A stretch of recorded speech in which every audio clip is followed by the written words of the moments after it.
Hey guys, Reese Lincoln here. Just doing some blues for you. Something about a minor key. Buddy, it feels good in a slow blues.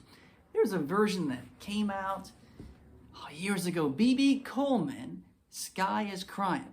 If you've never heard that, then you have to hear it. And it took Sky is Crying to a whole new level. And it wasn't by a bunch of fancy riffs. It was just by a minor key instead of a major key or a key with a lot of seventh chords. It was changed to minor chords.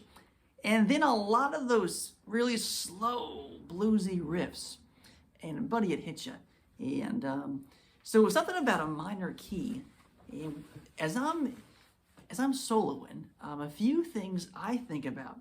I think everybody thinks differently when they're trying to solo. For me, I'm usually geared towards trying to hit that sweet note. Not about a big old run and seeing how fast I can play. We're trying to show off a bunch of technique. But there are songs for that. But for me, the blues it's pulling that emotion out of you. If you can take what is in here and put that in the fingers and express it through the strings, then you've accomplished something. And if you can accomplish that, that to me is good blues. And for me, I get that oftentimes through bends and vibrato. And so you're gonna notice, a moment ago I was playing, right? So I would do a riff kind of like this. To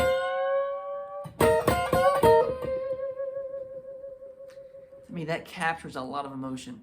I'm in the C minor pentatonic. I'm down in the higher extension, which is 13, 11, 13, 11, 13, 15.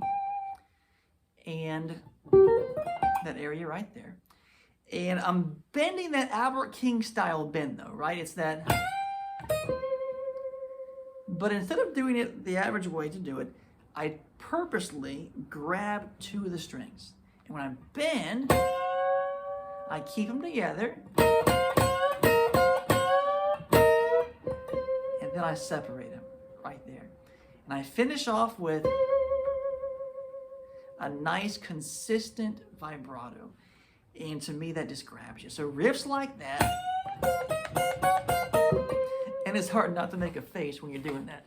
And a lot of guitar players make funny faces. I used to make tons of funny faces until I saw myself back on camera. And I'm like, oh my goodness, I can't be doing that. So I still make some, I can't help it. When you're pulling the emotion out of you, it's just gonna happen.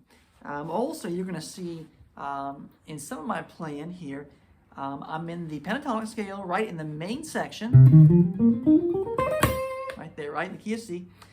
And this riff on the bottom. So that's like a Stevie kind of thing. But I'm taking the 11th fret on the first string, always backing it up with one or two other fingers. I bend up a whole bend, but then I bring it back down and do a half bend to finish on vibrato on the root note. So maybe a half bend or two whole bends. Sometimes it sounds really good to get vibrato on the top of that bend though. Right there. But that's a little bit tougher to do. It's going to really build your calluses. And you see I'm shaking, right? So I've compared it before to like you're shaking hands with a polar bear, right? It's like, whoa, you know, or maybe you're getting shocked by electricity and this, you know, it's this kind of thing. That's the intensity that vibrato requires. It seems to help if you just shake your arm, shake the guitar. Otherwise, you're going to wind up with some kind of vibrato like this, and it's going to be kind of weak. Maybe not a bad thing, but you know, at least if you like that heavy vibrato sound, you got to put the force into it. So those are some things I use to draw out emotion in the playing. A minor blues is full of emotion. So if you're at a jam or something, you're playing along with some guys, and it's a minor blues in C or somewhere else, try to get those emotional hits in there. Don't worry about trying to play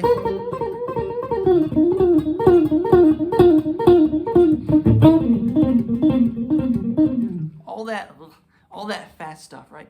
There's a time and a place for that, usually some kind of rock music, I guess. But in blues, it doesn't matter if you can play that stuff. What matters is, can you get that emotion out?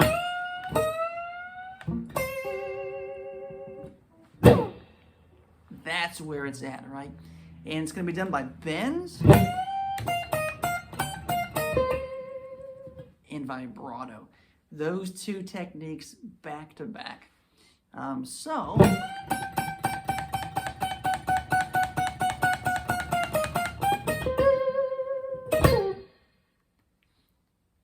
that's a neat thing. And so I would work on that, you know. It's always good to steal riffs from people. So there's some riffs that you can take right there.